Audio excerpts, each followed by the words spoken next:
बिस्मिल्लाहिर्रहमानिर्रहीम। अस्सलाम वालेकुम मुअज़्ज़िज़ नाज़रीन, मैं हूँ आपका होस्ट खालिद बिलाल सन, फेसबुक तो यूट्यूब चैनल जदीद सोलर सिस्टम। उम्मीद करना कि सारे दोस्त खैरियत नाल होसन। तो काफ़ी दिन तो अपडेट असा कोई नहीं की, क्योंकि रेटां दे विच कोई खास रद्दो बदल कोई नहीं आया। तो रेटां दे विच जिहड़ी कमी पेशी थी है वो थोड़े नाल शेयर करने हैं।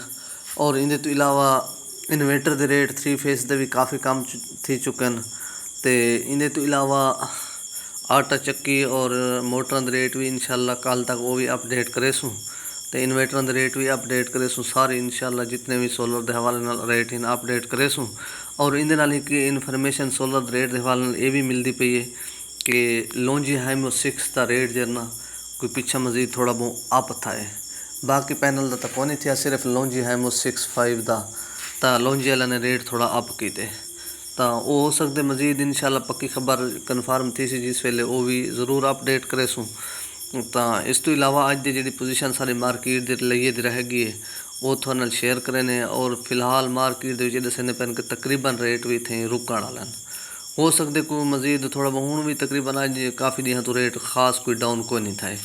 तो मजीद जोड़े इंशाल्लाह आने वाला टाइम भी कोई हालात दर्द बदल हो सी तो इंशाल्लाह दस्ती अपडेट करेसूँ। तो फिलहाल अज मार्केट जी है पे सारे लिए इस टाइम लॉन्जी हाइमो 6 की पोजीशन है जी 30 रुपये 50 पैसे और हाइमो 5 की जी पोजीशन है पे 29 रुपये 50 पैसे। और इस तो इलावा बाकी है लॉन्जी हाइमो 7 तो वो जो 610 वाट का माल आना पे 45-95 पमैश वाला। तो उनकी भी इस टाइम मार्केट के क्योंकि उनका थोड़ा रेट ज़्यादा है पिया तो वो है पिया 32.5 रुपये पर वाट। और इस तो इलावा बाकी है जिनको एन टाइप डबल गिलास उनकी इस टाइम जी पोजीशन है पई वो है 31 रुपये पर वाट। और जोड़ा सिंगल गिलास है पिया जिनको 585 वाला एन टाइप तो वो है पिया 30 रुपये 75 पैसे पर वाट। और इस तो इलावा बाकी है जिनको पी टाइप 555 वाट उनकी भी इस टाइम मार्केट जी पोजीशन है पई वो है पे 30 रुपये पर वाट।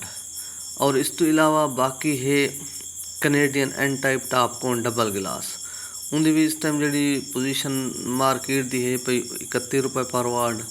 और इस तो इलावा बाकी है कनेडियन पी टाइप 555 वाट उनका भी इस टाइम मार्केट के है 30 रुपये पर वाट।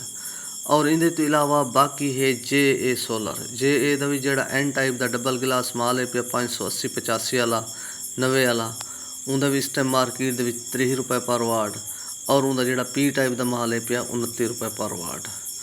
और इस तो इलावा बाकी है ट्रीना सोलर ट्रीना की भी पोजीशन इवें कि इस टाइम मार्केट के जोड़ा एन टाइप का डबल गिलास माल है पे 580-85-90 वाला तो वो भी मार्केट के इस टाइम 30 रुपये पर वाट है पिया। और इनके तो इलावा बाकी है उनका पी टाइप का माल 550-55 वाला वो है पिया तकरीबन 29 रुपये पर वाट। और इस तो इलावा बाकी है एस्टो एनर्जी का रेट काफ़ी डाउन था तो उनका भी इस टाइम मार्केट जी चलती पे 28.5 रुपये पर वाट एन टाइप की तो 580-85 और 90 के डबल गिलास का उनका माल आना पाए। एस्टो एनर्जी का भी काफ़ी दोस्त सारे पूछते पैन कि एस्टो एनर्जी के बारे कि एस्टो एनर्जी का भी बहुत अच्छा पैनल है पिया तो इनकी भी अच्छी एफिशिएंसी अच्छा रिजल्ट है पिया क्योंकि पहले इनका रेट अक्सर उन्होंने बराबर है। इन माल मार्केट इस टाइम बहुत ज़्यादा है उनकी वजह तो इनका रेट ज़रा ज़्यादा डाउन है पिया।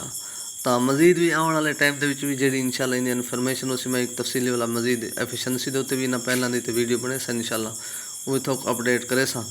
तो ये भी अच्छा पैनल है पिया तो इनका बाकी जोड़ा पी टाइप का माल है इस टाइम 550-55 वाला तो वो है पिया 27 रुपये पर वाट।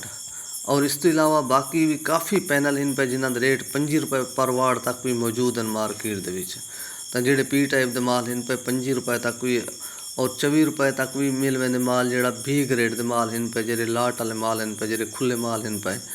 तो बाकी जोड़े डब्बा बंद आते पन जिन्होंने 2 नंबर माल भी आते पन 1 नंबर जो माल आते पन वो तकरीबन 2 नंबर के तो तकरीबन 26 रुपये तो ही स्टार्टिंग थी वेंदी है जो डब्बा बंद माल इन पे यानी कि पैनल तसली वाला उन्हें कोई नहीं होता लोकल पैकिंग वाला जो माल आना पाए तो एन टाइप दे।